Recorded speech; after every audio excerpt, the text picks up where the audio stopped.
E se eu te dissesse que as histórias de monstros do folclore indígena, transmitidas entre muitas tribos por milênios, na verdade não eram folclore, mas avisos, avisos contra algo muito real? Parece ridículo, né? Bem, era isso que Fred Roll, da tribo Curry, também pensava, até que ele viveu algo que destruiu sua família, o levou à bebida por anos e ainda faz suas mãos tremerem sempre que ele fala sobre isso. Meu nome é Fred Roll. Eu sou de Bristol Bay, Alaska, Dillingham.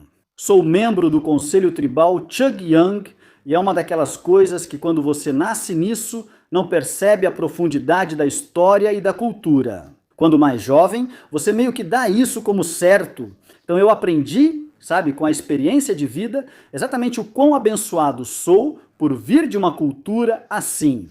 E, sabe, crescendo, eu nasci em 75 e algumas das minhas primeiras lembranças são das minhas tias, tios e minha avó nos alertando para não assobiar na floresta. Nunca se assobios.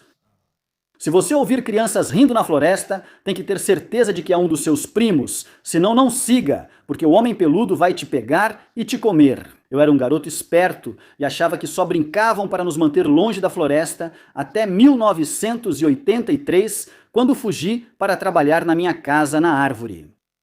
E eu estava a uns 150 jardas de casa, e onde minha avó morava na época era perto do final da pista de pouso em Dillingham, ali do lado do Squaw Creek.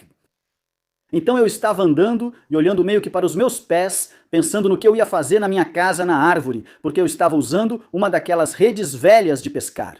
Coisa de moleque, né? Enquanto eu ia andando, minha atenção foi chamada para um grupo de amieiros pelo qual eu tinha que passar, que fazia parte da trilha. Achei que fosse meu tio Léo, porque era um cara bem alto. Pensei, droga, tô encrencado. Aí percebi, isso é mais alto que os salgueiros e muito mais que meu tio. Tudo começou com uma silhueta escura, a uns 70 metros, balançando de um lado para o outro. Fiquei apenas olhando até que ela gritou para mim. E eu saí correndo. E todo mundo também ouviu o grito. Quando voltei correndo, me meti em encrenca por ter saído do grupo. Mas naquele dia, tudo ficou real. À medida que entramos nesse relato, fica imediatamente claro que Fred lembra de todos os detalhes com uma clareza assustadora. Uma das coisas mais marcantes que ele descreve é o movimento de balançar de um lado para o outro da criatura, um comportamento bem documentado, aliás, entre espécies conhecidas de grandes símios quando estão irritados ou agitados. Se Fred estivesse inventando, teria que entender muito de comportamento de primatas. Só imagine isso por um minuto, algo com mais de 3 metros de altura, balançando de um lado para o outro em frustração enquanto te encara no escuro. E ainda assim, por mais assustadora que essa imagem seja, isso é só o começo, porque as coisas estão prestes a ficar muito piores. Eles são sobrevivência. Fique conosco para uma análise detalhada dos eventos chocantes que você vai ouvir. Isso será no final do vídeo. E se você gosta desse tipo de investigação aprofundada sobre encontros reais, então curta o vídeo e se inscreva no Cabin in the Woods. Você não vai querer perder o que está por vir. Naquele outono, ficamos no acampamento de caça ao alce, acessível por um barco de pesca de 32 pés pelo rio Nushkiaki, e servia como nossa cabana longe de casa. A gente simplesmente ancorava no rio e usava um bote para caçar alces. Estávamos voltando e ficamos presos ali, perto da Baía Angel, em um banco de cascalho. Então tivemos que esperar a maré. Ia demorar algumas horas, então pulamos no bote. E enquanto estávamos recuando, de repente ouvimos gritos e berros, e ouvimos barulho de água, mas na hora não ligamos os pontos, porque éramos apenas garotos bobos. Eles acenavam para voltarmos ao barco e gritavam. Voltamos e logo fomos tirados do bote e forçados a entrar. E bem dentro da cabine de comando desse barco de pesca Hawson, ouvimos o primeiro grito. Então olhamos para o penhasco e era a uns 60 metros de distância, mais ou menos a mesma altura acima do nível do rio. Uma grande silhueta escura gritava lá em cima. Mesmo dentro do barco e àquela distância, o som era ensurdecedor. Ficamos impressionados. Começamos a ouvir Harriman, Harriman e pedras caindo na água. A coisa jogava pedras no barco de pesca. Ficou sério quando uma das pedras atravessou. Usávamos uma estrutura em acoberta com lona para pendurar os quartos do alce. Uma pedra atravessou a lona e derrubou um dos quartos do alce da pequena estrutura em A que montamos na popa do barco. E foi aí que eles mandaram todo mundo lá para baixo, na área de dormir, sem janelas, e os tiros estavam rolando. Você ouvia gritos e pedras batendo no barco. E aí você ouvia mais tiros, e foi aí que o perigo ficou real. Mas sempre era à distância, nunca era de perto, cara a cara. E ao longo dos anos, nós tínhamos encontros à distância. Até 2006 eles gritavam, faziam escândalo e você só ia embora. Tudo ficava bem, tranquilo. Mais uma vez, Fred está nos dando essas memórias extremamente vívidas e detalhadas, do tipo que mostram uma imaginação selvagem. Ou, mais provavelmente, ao que me parece, um encontro real, gravado permanentemente na mente dele pelo puro medo. Vale lembrar que o arremesso de pedras não é aleatório. Na verdade, é um dos comportamentos mais comuns descritos em encontros com o Sasquatch. Entre os povos Yupik e Danaena, esse mesmo tipo de ser que chamamos de Sasquatch é conhecido como Nak-Shaguk, ou Homem Peludo, um guardião territorial da floresta. Os antigos avisos que Fred cresceu ouvindo, como não assobie ou não siga os chamados, não eram apenas superstição. Eram regras de sobrevivência, formas de manter as pessoas a salvo de algo grande, rápido e perigosamente territorial. Aliás, essa entrevista com Fred foi originalmente gravada pelos meus amigos Justin e Josh, do Close Encounter Club. Um podcast que aborda todos os tipos de temas de alta estranheza com mais lógica e profundidade do que eu já vi em qualquer outro lugar. Se você curte Cabin in the Woods, vai adorar o Close Encounter Club. Links na descrição abaixo. Agora só imagine-se no lugar do Fred por um momento. Você está no meio do mato e algo com mais de 3 metros de altura está jogando pedras em você enquanto grita de raiva.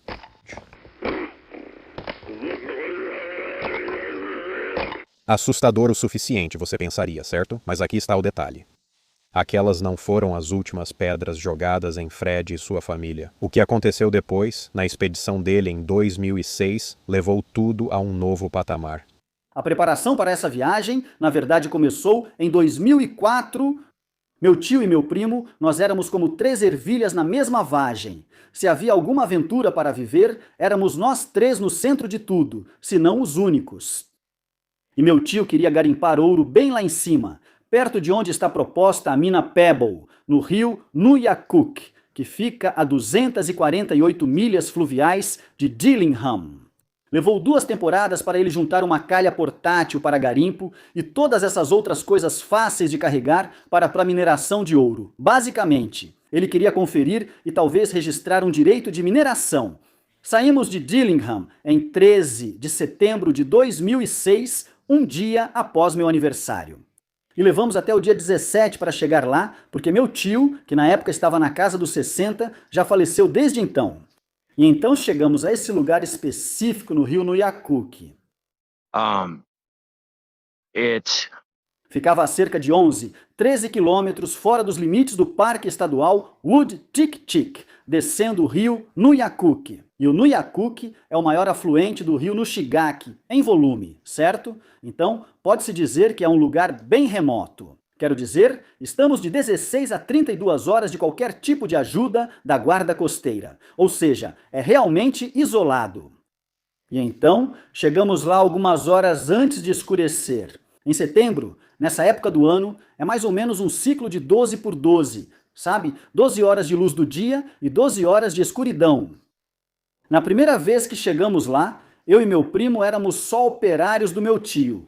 Quando você ajuda um mais velho, carrega o peso e o respeita. Ele simplesmente começou a preparar um ensopado de salmão para a gente. Após comer, eles jogaram cribbage sentados antes de escurecer. No caminho, tinha acabado de comprar a espingarda Remington 870 de cano raiado e bala única. Seria minha arma para mato fechado. Mato! Aço inoxidável, uma espingarda linda. Então eu fico mexendo nessa mira traseira de vez em quando e já tinha passado cerca de meia hora depois de escurecer. Eles jogavam cribbage sob uma lanterna Coleman de gasolina branca, daquelas que é preciso bombear. Odeio o som delas por causa desse incidente. Então a gente está sentado lá e de repente o lugar inteiro fica meio quieto. Vou explicar. Esse lugar era basicamente uma caixa, com cerca de 2,5 metros por 2,5. Construção de 2 por 4. Com compensado de 15 milímetros, tinha 2 janelas de 45 centímetros de altura e 60 centímetros de largura, posicionadas uma de frente para a outra. Então, quando você sobe a margem do rio e olha para esse lugar, a porta fica um pouco à esquerda.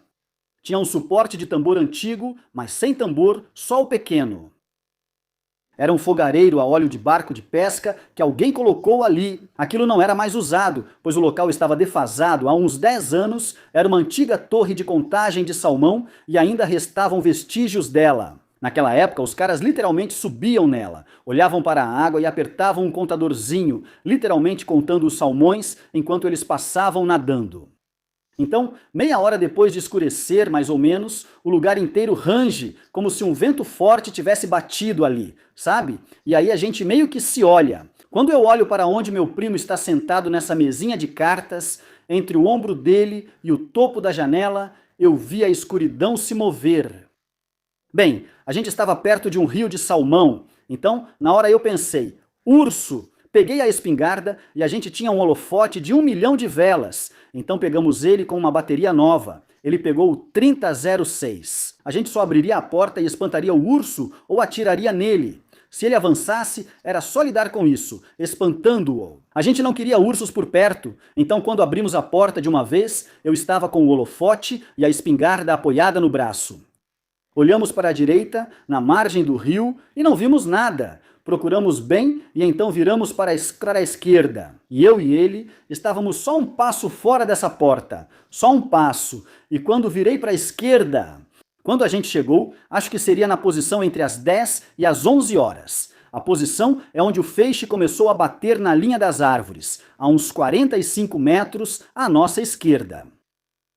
E assim que olhamos para lá, havia 3 pares de olhos com reflexo, como marcadores de cerca. Isso foi bem chocante no começo, porque a gente não esperava por isso, sabe? E em outras vezes, quando você ilumina um homem peludo, eles se abaixam, tentam, sabe? Desviar o olhar ou se esconder. Essas coisas não ligaram. Tinha 3 deles parados ali. Eles não estavam nem aí pra gente ou pra nossa luz, então imediatamente voltamos para dentro. E tudo o que tinha era aquele pequeno gancho em forma de J e um olhau ou um cadeado. Quero dizer, era só uma trava simples, né? Desculpa, eu fico um pouco... Nesse ponto, você consegue literalmente sentir. Seja lá o que está lá fora, não está só passando, está testando eles. 3 pares de olhos firmes na escuridão total, sem medo da luz, sem hesitação. E isso não é só curiosidade animal, isso é controle. E o mais louco é que dá para ver isso no rosto do Fred. Mesmo agora, aquele olhar assombrado, aquele olhar distante de quem ainda está lá, no escuro, ele lembra exatamente como é se sentir caçado. E vai ficar muito pior. Então voltamos. Eu engatei aquele pequeno gancho em J e foi muito estranho. Foi como se, assim que eu engatei aquele gancho em J, foi como se colocasse protetores de ouvido. Havia uma pressão estranha. Os ouvidos não estalaram como em um avião e a pessoa ao lado parecia estar em um carro a 6 metros. Foi muito estranho, mas era uma pressão constante. Então eu estou olhando diretamente para o meu tio e eu disse, tem um homem peludo lá fora, tem 3 homens peludos. E eu estou falando com meu primo. Ei, você viu o homem peludo? Porque ele estava bem ali. Eu estou tentando, justificar isso, acho, ou só conseguir uma confirmação para ter certeza de que eu não estava vendo coisa, sabe? E enquanto a gente está conversando, e isso tudo, quando aconteceu, está levando mais tempo para eu explicar do que realmente levou. De repente, porque ao entrar e antes de engatar o gancho em J, eu já tinha deixado o holofote cair. Eu segurava a espingarda de forma improvisada, com a mão esquerda no cabo da pistola. E enquanto eu falava, meu primo estava parado ali do meu lado, bem ao lado do meu ombro esquerdo, e ele estava segurando o cano do 3006, como se fosse um remo, como se você tivesse o remo na mão. A coronha estava no chão e ele segurava o cano. De repente, num piscar de olhos, ele já está sob a mesa de cartas, certo? Isso foi caótico porque ele se jogou lá embaixo, derrubou a cadeira para trás. Quero dizer, foi muito rápido, e eu e meu tio ficamos em choque, porque, de novo, tudo aconteceu muito rápido. Olhamos para ele, depois entre nós, e ao voltar a olhar, parecia estar tendo uma convulsão, agarrado com força ao cano do 3006. Mas dava para ver que ele estava olhando para aquela outra janela, do lado da margem do rio, do lado das árvores. Eu e meu tio nos olhamos novamente, viramos e encaramos aquela janela de 45 centímetros de altura por 60 centímetros de largura. Era de onde eu estava, da ponta do cano daquela espingarda, era tipo, talvez uns 75 centímetros, talvez isso, quero dizer, era bem ali.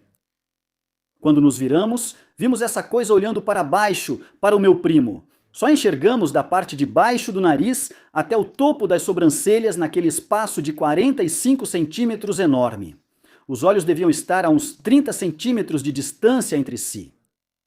Os olhos eram como mármores pretos e translúcidos.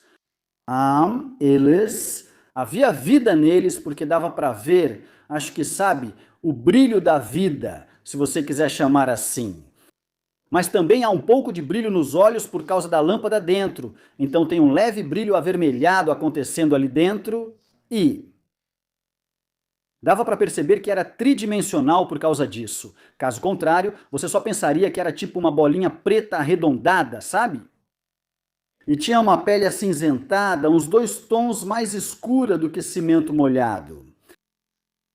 Rugas em cima de rugas. Uma arcada superciliar bem grande como a nossa. Os olhos eram fundos. Tinha um nariz como o nosso, voltado para baixo, mas era mais achatado no rosto, bem largo, e... Você já viu isso em alguns chefes nativo-americanos? Quando ficam marcados pelo tempo, parecia um nativo americano. Ao redor dos olhos, por aqui, além desse nariz ser tão largo e com rugas sobre rugas, quero dizer, bem marcado pelo tempo, parecia antigo. Agora, tudo isso aconteceu em milissegundos, mas ficou gravado na minha memória e eu me lembro distintamente, porque quando eu olhei para ele, ele ainda estava olhando para o meu primo. Então ele se virou e olhou para mim. E eu sabia o que uma presa sente. Eu sabia que eu era comida, e a sensação era como se dissesse, te peguei, sabe? Tipo, ele dominava a gente, basicamente, e era como se fosse no piloto automático, sabe? Era uma resposta automática. Eu estava com aquela espingarda e atirei 3 vezes através da parede, porque aquilo começou a sair do campo de visão da janela. Então eu disparei 3 vezes pela parede. E aquela espingarda disparando era tipo um tum, tum, tum. Normalmente, uma espingarda calibre 12. Num espaço tão pequeno assim, sua cabeça ficaria zunindo como um sino, mas era só um tum, tum, tum por causa daquela pressão.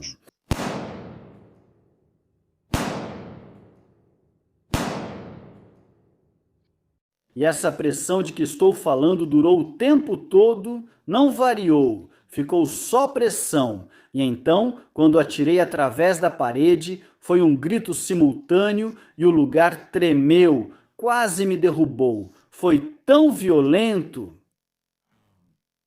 Eu achei que aquilo fosse jogar a gente no rio. Eu achei que a gente ia ser levado pelo rio. Tipo, de novo, tudo aconteceu muito mais rápido do que eu consigo explicar. Mas o grito que aquilo soltou foi tão alto e tão intenso que a panela de ensopado no pequeno fogareiro Coleman estava vibrando como um diapasão. Quero dizer, isso mesmo com aquela sensação abafada da daquela pressão. Então, nesse ponto, quero dizer, meu primo estava debaixo da mesa, segurando com força o rifle 30-06, ele tinha se mijado.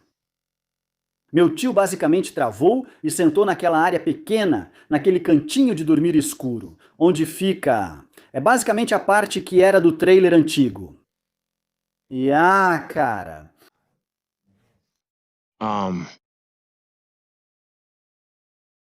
o choque no sistema. Então a melhor forma que eu posso descrever é que quando eu olhei e percebi, tipo, tá bem ali, caramba! Cara, parecia que cada nervo do meu corpo queria fugir, mas estava preso na minha pele. Então foi como um choque elétrico, tipo, sabe, 220, um choque elétrico forte mesmo.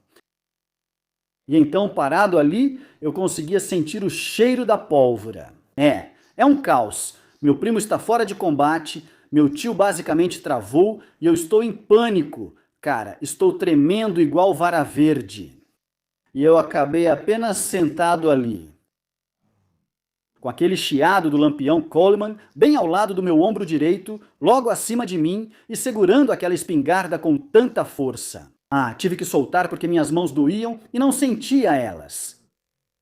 E então a sensação do medo era tão profunda. Quando eu largava a espingarda para bombear aquela lanterna, eu odeio lanternas Pullman, pelo menos esse tipo. Era quase paralisante, sabe? Só de pensar em soltar o cabo da arma para bombear aquela coisa. Era uma tortura aí. O que me impediu de tremer ainda mais, porque eu já estava tremendo como se tivesse hipotermia, foi o choque. A única coisa que me impediu de tremer daquele jeito foi aceitar que eu estava morto. Tipo, eu tive que aceitar isso. Eu não ia sair dessa. A única maneira que eu consegui lidar naquele momento foi aceitar que eu já estava morto. Era só uma questão de como e quando, certo? Porque essas coisas eram enormes. Sabe, os 3 na linha das árvores, logo fora da linha das árvores, quando vimos os 3 pares de olhos com brilho refletido, tipo, esse brilho dos olhos parecia marcador de cerca, cara. Essas coisas tinham mais de 3 metros de altura. Foi só um olhar rápido, milissegundos, e já estávamos dentro, mas sei que tinham pelo menos 3 metros. O tamanho do rosto daquele que estava na janela. Quero dizer, uma janela de 45 centímetros do nariz até a sobrancelha. Era só isso que você via. Tudo está silencioso. Estou sentado, minhas mãos já tremem só de pensar.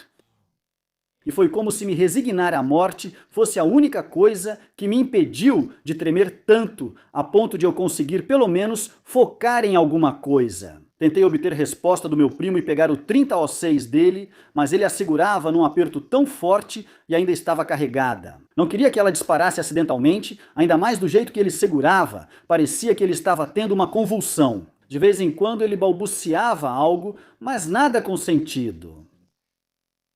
Agora, esse mesmo primo, deixa eu explicar. Ele não é só um desses caras quietões de fim de semana. Ele já esteve lado a lado comigo, enfrentando um urso avançando para cima da gente mais de uma vez. E, sabe, eu nunca teria imaginado que veria ele naquela condição, sabe, porque eu sentia que estava sozinho e estava pedindo ajuda. Eu estava tentando conseguir qualquer tipo de conselho do meu tio. Ele estava falando sobre o preço da pesca e a quantidade de salmão que eles pegaram naquele ano. Ele estava, desviando do assunto. Ele estava desviando muito. Ele estava falando sobre qualquer coisa, menos sobre o que estava acontecendo. E eu consegui que me contassem tudo. Eu estava xingando, chamando ele de todo tipo de nome, me ajuda, vem, me ajuda.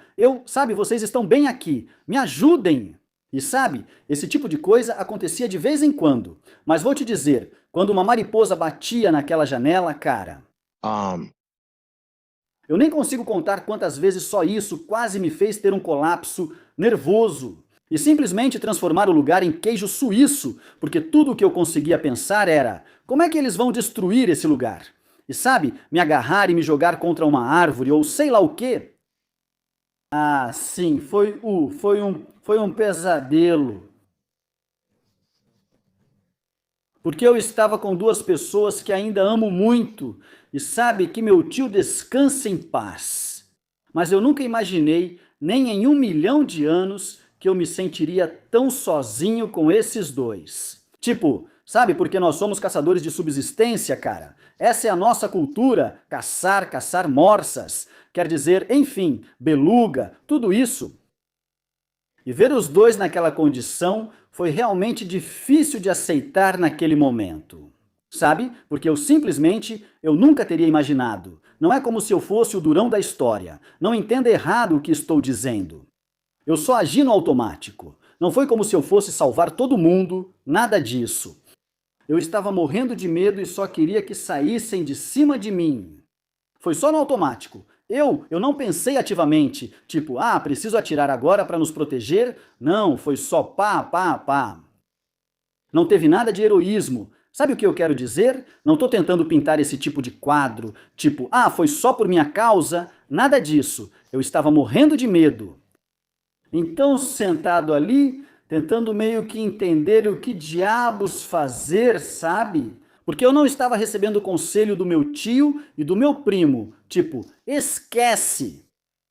Então, deve ter sido cerca de 5 horas, algumas horas, que eu fiquei sentado ali, bombando aquela lanterna maldita e torcendo para nunca ter que reabastecer o combustível dela, certo? Porque só de pensar nela apagar e eu não estar com a mão na arma, é coisa demais para lidar, demais até para minha cabeça naquele momento. Mas depois de umas 5 horas, meu primo começa a voltar a si, sabe? E ele começa a resmungar, né? E comecei a falar com ele. Ei, me ajuda a levantar, levanta, me ajuda, porque atirei, ele fugiu, estamos seguros, e eu não sabia. Só falei isso pra ele, sabe? Tipo um sonho. Ei, cara, agora tá tudo bem, já passou. Dei uma lição nele, esse papo motivacional. Após eu atirar pela parede e ouvir aquele grito, ficou um silêncio absoluto por horas.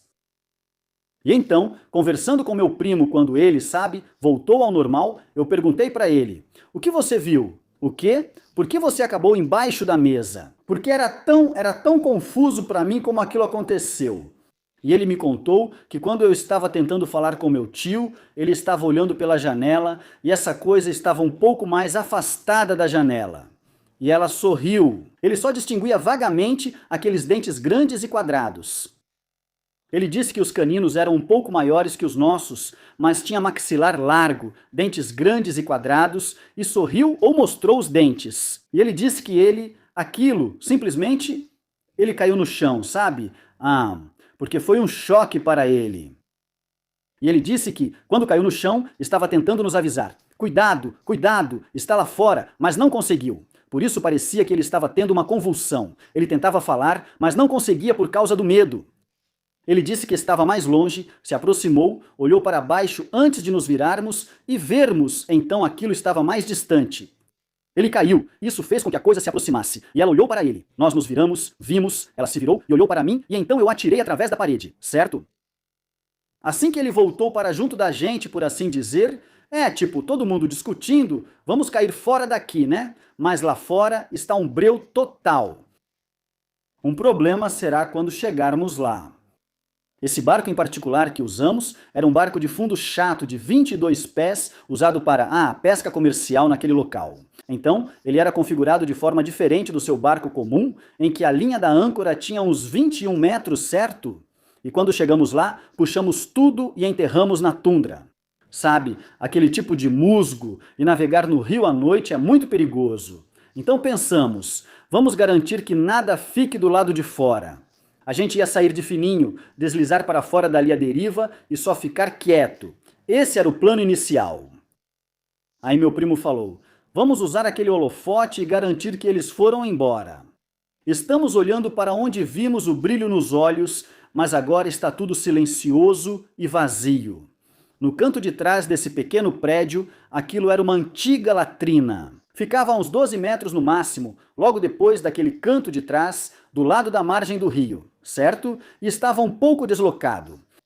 E então, quando a gente chega naquela casinha de banheiro, atrás dela está essa figura enorme, completamente preta, com cerca de 4 metros de altura, e não estava encostado na casinha, estava um pouco mais afastado. O topo da casinha de banheiro ficava na altura do peito dele, e ela tinha cerca de 2,5 metros ou 2,60. Algo assim, essa coisa era enorme, parecia coisa de desenho animado de tão grande, mas o mais assustador era que era tão preta que parecia absorver a luz.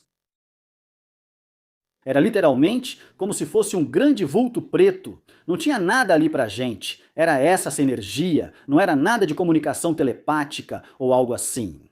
Mas assim que a gente viu aquela coisa e ela meio que se mexeu um pouco, aquela luz apagou. E a gente voltou para aquele cantinho e todo mundo ficou, quero dizer, a gente ficou em pé, com as armas cruzadas.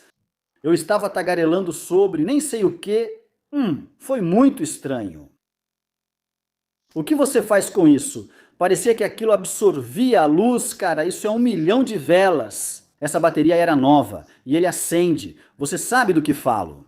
Aquilo absorveu tudo, sem refletir nada, nem brilho nos olhos ou no pelo. Era só um vazio preto, certo?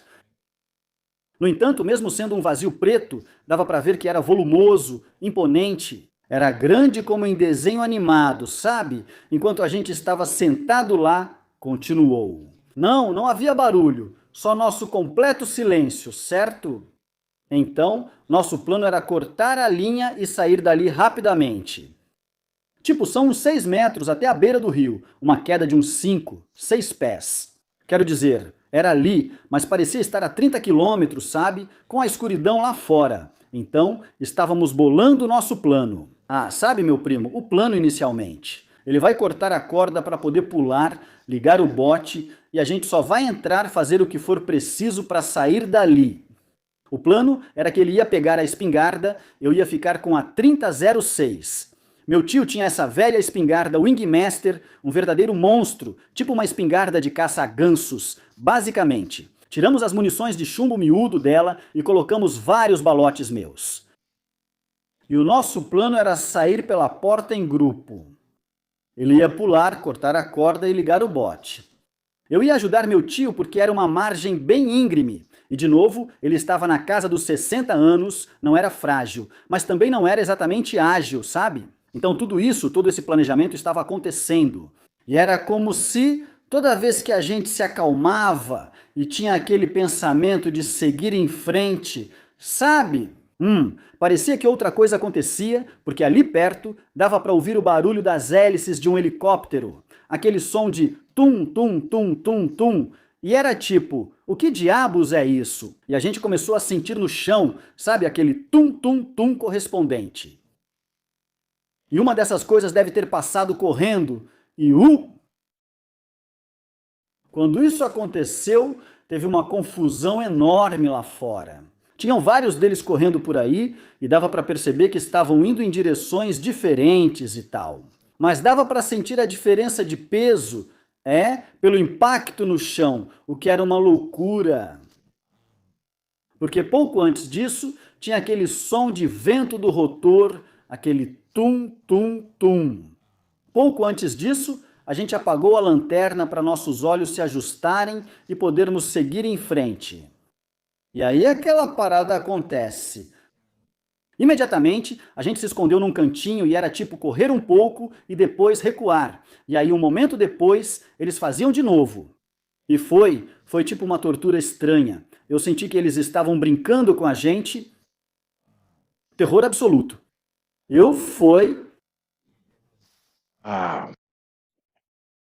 Eu nem sei, cara, foi insano. Então isso aconteceu algumas vezes e eles recuaram, e fica tudo em silêncio de novo, certo? Uma das coisas que estava a nosso favor era que ainda não estava claro, mas o céu estava diferente. A gente sabia que não estava terrivelmente longe do amanhecer, certo? Então isso estava a nosso favor. E isso também nos motivou. Meio que nos deu, sabe, uma esperança, tipo aquela luz no fim do túnel. E enquanto a gente estava sentado lá, ainda estávamos tentando ajustar esse plano, porque não é como se a gente já tivesse feito esse tipo de coisa antes, sabe? Maia. Meu primo estava meio perdendo a cabeça. Tinha um prego de 16 penny que chutávamos desde que chegamos. Só Deus sabe há quanto tempo aquilo estava lá. Ele falou em pregar a porta. Eu disse, pensa no que está dizendo e fica comigo. Pregar a porta não adianta, essas coisas são enormes, sabe? E finalmente, a gente ficou tipo, beleza, a claridade já tinha melhorado o suficiente para não estar claro lá fora, mas conseguimos ver o topo das árvores por causa da luz no céu. A gente estava quase saindo por aquela porta, certo? Porque depois dos barulhos, correria e tal, a gente conferiu de novo, não viu nada e não tinha nenhum movimento ou algo assim. Quando estávamos prestes a sair, parecia que alguém atirava com uma arma de chumbinho ali. Primeiro era devagar, depois parecia uma tempestade de granizo. E imediatamente, e era do lado por onde a gente ia sair. Então na hora voltamos para aquele cantinho, rifles cruzados de novo, sabe? Era um ambiente perigoso. Então isso acontece. Estamos sentados lá dentro e eu realmente me sentia manipulado, mais preso. Tipo, era estranho, uma sensação estranha em relação a isso. Era como se toda vez que a gente criava coragem para tentar fugir ou algo assim, acontecia outra coisa assustadora que deixava a gente apavorado. E parecia que eles viviam disso. Parecia que estavam brincando com a gente depois de eu estou estimando, porque tem muito trauma envolvido, sabe? Então, uns 45 minutos, uma hora mais ou menos, nesse intervalo, já estava claro o suficiente. Até o ponto em que nossa confiança realmente aumentou, porque dava para ver facilmente a linha das árvores. Você não conseguia ver para dentro da mata, porque ainda estavam escuras por causa da copa fechada, sabe? Das árvores, mas dava para ver todo o terreno aberto. Aí me ajoelhei e coloquei o 3006 no chão. E eu ajudei meu tio a se firmar, porque era uma descida meio íngreme, até aquele pequeno platô ali e o orvalho na grama. Era, quero dizer, para ele provavelmente estava bem escorregadio e ele não podia simplesmente pular, né? Então ele se firmou. Ajoelhado, a espingarda no ombro me empurrava para frente. Ao pegar o 30O6, escorreguei uns 10 a 15 centímetros para trás e me levantei. Quando fiquei totalmente em pé, bem na aba do chapéu, uma pedra maior que uma bola de basquete passou zunindo na frente do meu rosto. Quero dizer, rápido e forte, e tudo ficou em câmera lenta. E eu fiquei olhando para aquilo e ela caiu no rio, em mais ou menos 1 metro de profundidade, num rio de correnteza rápida, certo? E bateu com tanta força que atingiu o fundo do rio e fez um som como se fosse um tiro, antes mesmo da água cobrir. E naquele momento, aquela pressão que estava acontecendo o tempo todo parou, mas tudo ainda estava em câmera lenta. E eu me virei para a minha esquerda, e saindo das árvores estava aquela grande silhueta preta, como se estivesse deslizando para fora. Tipo aqueles filmes antigos do Drácula, sabe? Saindo da neblina, como se estivesse simplesmente flutuando. E imediatamente, quero dizer, eu dei 3 tiros nessa coisa com o 30O6 bem no centro do corpo. Eu não via a cabeça nem nada, era só uma grande silhueta preta, sabe? Então eu dei 3 tiros no centro do corpo. Aquele 3006 nunca falhou com a gente. Esse mesmo rifle idêntico já matou morsas, belugas, qualquer animal grande que você imaginar, sabe? Ursos. Acertei com 3 tiros no centro do corpo. Você ouviu o impacto das balas Core-Lock Soft Tip de 180 grains e ela parou de avançar sem se mexer ou cambalear. E nesse momento eu estava com visão de túnel forte. Tudo estava se fechando, mas havia movimento dos dois lados, certo? Meu foco era que achei que o grandalhão tinha jogado a pedra. Não fez nada, simplesmente parou de se mover e eu imediatamente pulei para baixo, para o patamar onde estava o bote e tal, e ele não cortou a corda. Comecei a gritar para jogar em minha faca enquanto colocava o 3006, e ele jogou. Peguei a faca e vi minha espingarda na margem. Não sei quando ele pulou, deixou a espingarda cair de empolgação e entrou no barco para ligar ou algo assim. De qualquer forma, minha espingarda ficou no chão e lembrei disso. Então, cortei a corda. Coloco a corda, olho e vejo meu tio sentado na borda com os pés para fora do barco. Empurrei ele para dentro, dou outra volta e puxo o restante da corrente. Enquanto eu fazia isso, ele ligou o motor, mas estava rápido demais para engatar a marcha. E eu falei, abaixa o acelerador, porque ele estava tentando colocar em marcha a ré e o acelerador estava alto demais para engatar. Quando ele engatou a marcha a ré, eles arregalaram os olhos e olharam por cima do meu ombro para a margem do rio. E quando começo a empurrar, olho por cima do meu ombro e vi até a altura das canelas de quem quer que estivesse em pé lá em cima. Tinha cabelo preto, mas as pontas eram daquele tipo laranja enferrujado, igual orangotango. Quando entrei no bote, ele estava recuando, certo? Então estou tentando me concentrar em colocar essas balas. Notei que seguimos em frente, mas desviando de um lado para o outro. Achei que ele só queria vencer o atrito e entrar em planeio. Mas descobrir, tipo 15 anos depois, que eles na verdade estavam atirando pedras no motor de popa. O espelho de popa do barco tinha um grande amassado e a capa do motor estava rachada devido a pedras jogadas para tentar desativá-lo. De novo, pergunta sem resposta, como por que não desativaram enquanto estávamos na cabana? Há tantas dúvidas sobre isso, é enlouquecedor. Mas quando a gente já tinha descido alguns quilômetros pelo rio e as coisas tinham se acalmado um pouco, e então, quando a gente chegou na confluência do Nuyakuki, com o rio Nushigaki, eu senti como se eu pesasse quase 500 quilos, cara. Foi uma situação ferrada. Isso arruinou nosso relacionamento. Nós três. A gente era como 3 mosqueteiros, mas isso acabou naquele dia. Sabe, isso foi uma bagunça, é isso que foi. Mas quero dizer, isso é basicamente o que aconteceu. Você pode ouvir o peso na voz de Fred aqui. Décadas depois, esse momento ainda o acompanha. Não apenas como uma lembrança, mas como uma marca na sua felicidade, um fardo que ele leva consigo. Também vale ressaltar que Fred não está tentando ganhar dinheiro com sua pesquisa. Agora, sendo totalmente transparente, ele realmente administra um site e um canal no YouTube dedicados à pesquisa sobre Harriman, além de uma pequena loja de produtos. Ao perguntar se ele queria que eu divulgasse a loja no vídeo, ele foi claro, não quer. Ele afirmou que não se trata de ganhar dinheiro. Dito isso, pessoal, vocês definitivamente deveriam conferir o site dele, subarcticalaskasasquatch.com. Vou deixar o link na descrição.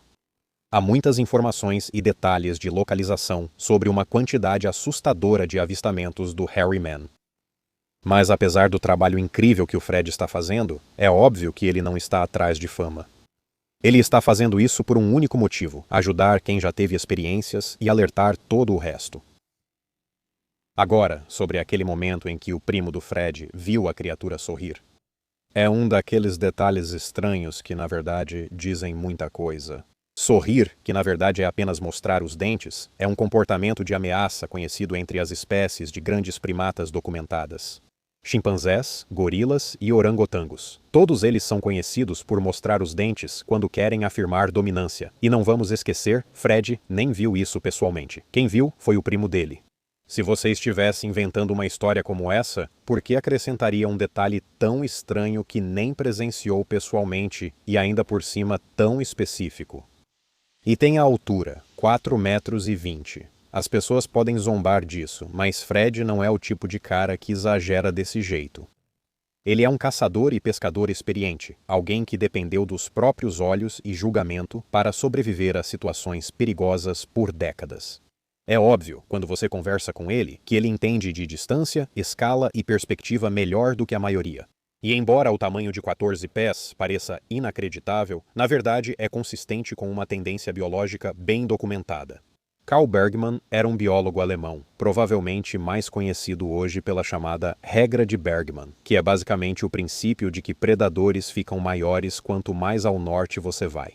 O pé grande, sendo um primata onívoro e massivo adaptado ao norte boreal, teria uma variação de tamanho que segue absolutamente essa tendência. Lembre-se de que o maior urso polar já registrado tinha mais de 3,30 metros de altura e pesava mais de 1.000 quilos. Quem pode afirmar que não há algo ainda maior e mais assustador nas áreas remotas do Alasca? Agora, vamos falar sobre o que talvez seja a parte mais negligenciada da história de Fred. Aquele estranho abafamento do som, como se os ouvidos dele tivessem sido tampados de repente. Esse é um sinal clássico do que é chamado de infrassom. Vibrações de frequência ultra baixa que criaturas como grandes felinos e até elefantes usam para intimidar outros animais.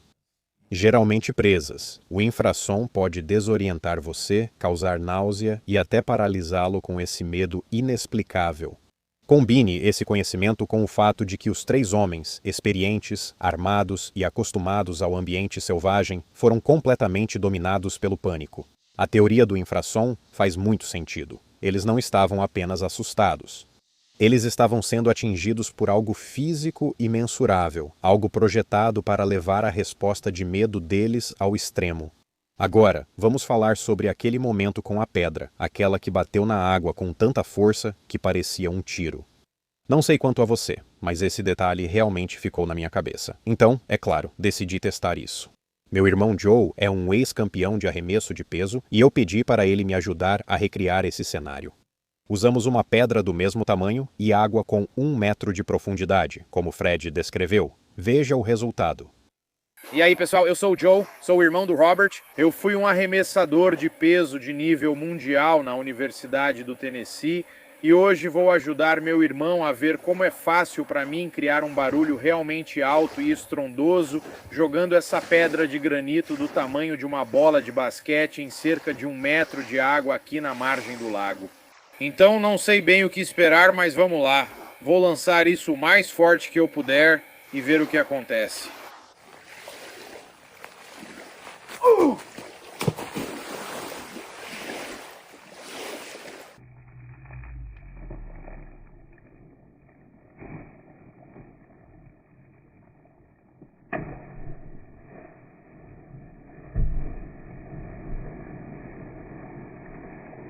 Então, como você pode ver, nem mesmo um humano com força e habilidade de arremesso muito acima da média consegue fazer uma pedra do tamanho de uma bola de basquete produzir um som de tiro quando atinge 1 metro de água. Fez um grande respingo, mas nada como Fred descreveu. Claramente, seja o que for que jogou a pedra, não era humano. Agora, os céticos podem argumentar, é claro, que Fred simplesmente inventou o detalhe da pedra fazendo um barulho parecido com um tiro, junto com todo o resto. Mas esse som é um elemento bem estranho de se incluir quando você para pensar. Por que não escolher algo mais realista, mais consistente com a experiência humana conhecida, como dizer que fez um respingo enorme? O som parecido com um tiro não me parece um detalhe que alguém incluiria em uma obra de ficção. E nesse sentido, quanto mais você analisa o relato de Fred, mais esses pequenos e consistentes detalhes sensoriais começam a se somar. O cheiro, a pressão, o terreno, a distância, tudo descrito com a precisão de alguém que esteve lá. Não é assim que as pessoas falam quando estão inventando alguma coisa. É assim que as pessoas falam ao relembrar. Então, quando olho para Fred, suas mãos trêmulas, aquele olhar assombrado e a emoção na voz dele, não vejo alguém contando uma história de fogueira. De jeito nenhum. Vejo um homem que foi caçado e que sobreviveu. E talvez seja exatamente por isso que histórias como essa importam. Porque se ao menos uma delas for verdadeira, só uma, isso muda tudo. Se quiser apoiar essa pesquisa e ajudar a mantê-la, torne-se um apoiador no meu Patreon. O link está na descrição abaixo. Isso ajuda a financiar minhas análises e investigações, permitindo que eu traga a verdade de forma mais profunda e detalhada do que o conteúdo superficial disponível. Agradeço muito aos apoiadores atuais do Patreon que já apoiam este trabalho. Se você achou essa história tão impactante quanto eu, então curta o vídeo, inscreva-se no Cabin in the Woods e compartilhe isso com alguém que ainda acha que tudo isso é folclore. Porque, como acabamos de ver, algumas histórias do folclore realmente servem como um aviso.